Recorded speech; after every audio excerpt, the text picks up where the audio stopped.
Right. I love buying tapes at thrift stores. Just naturally what I'm drawn to. Then I'll watch like TV like Access Hollywood and total like fluff garbage like that.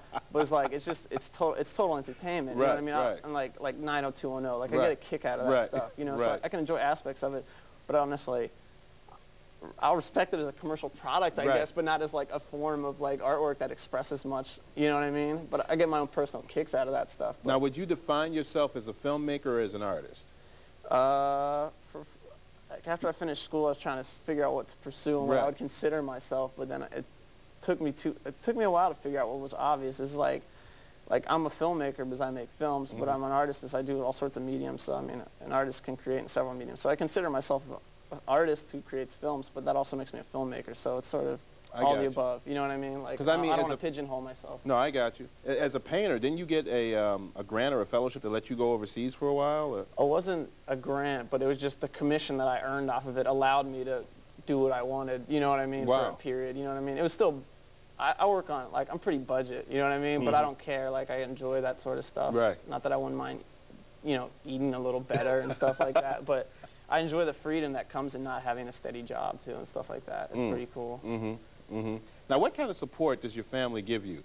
Because, I mean, you're a young man, you're what, 24, right? 24, yeah. 24, and most parents are like, get a job, you bum, cut your hair, you bum, what are you going to do with your life? And, you know, and here you are, you're living the life of an artist. Yeah. You know, when you can eat good, you eat good. When you can't, you can't. You don't worry about it. And you're pursuing your muse. You're following your vision and your bliss. Well, what kind of support do you get from your family? They're very supportive. Like, they've always believed in, like, me and all my two brothers and my sister and, like, what we're into and art. Like, well, like, my brother's an urban planning major and my other one's industrial designer. I mean, like, you know what I mean? All creative elements, you know what I mean? Were they artists themselves, your parents? Not in the traditional sense, but they're creative people. You know what I mean? Wow. Yeah. That's fantastic. So, filmmaker, painter, writer, performance artist. Right. Now, let me ask you this, the symbolism in the film.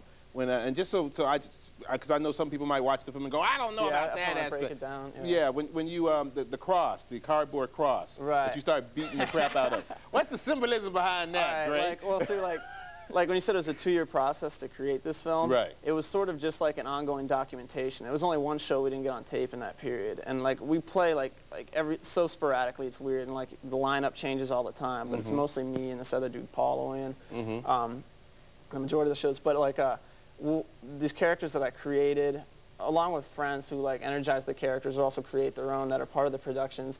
Like in the films, you see these characters and they play out a story, but we wanted to like take those characters, incorporate them into like real life as these performers, and like so we've been performing for like 2 years at this point at like anything, like open mics, art shows, like you know, like a basement punk show, like anything, like, you know, variety. It doesn't matter. I don't care as long as we get to play for the most part. You know what I mean?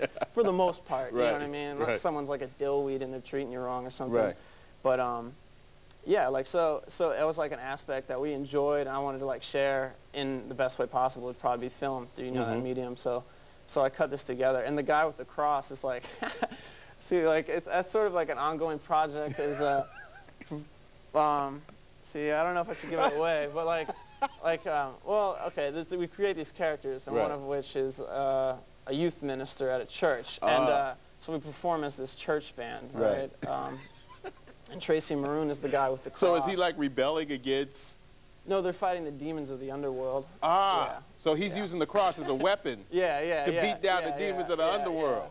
So like, but also since we've done that, we've done a lot larger like scale sort of fun performances. Like we've set like 12-foot cardboard devils on fire, and like at this last show we were at, there's this crew of people. This is the dillweed part. Like they're like, there's this show and they're like, collision, we want things abrasive, blah blah blah. And like we take one of those huge like Kings Island teddy bears and we were like tossing it around during the show.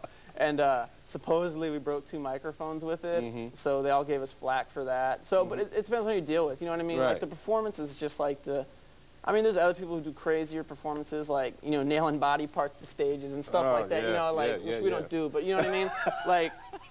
But we're, you know, it's always sort of a mix, like the work, I'd say in general, is like social commentary mixed with like absurdity and humor, you know what I mean, for the most part. And like the part of Mesh Hat you saw, it was sort of beyond the point of the lyrics, but it'll say something like, got me a mesh hat, like love it to death, sits real high with its bill in the sky, like saying how goofy it is, and says like made in China, that's just fine.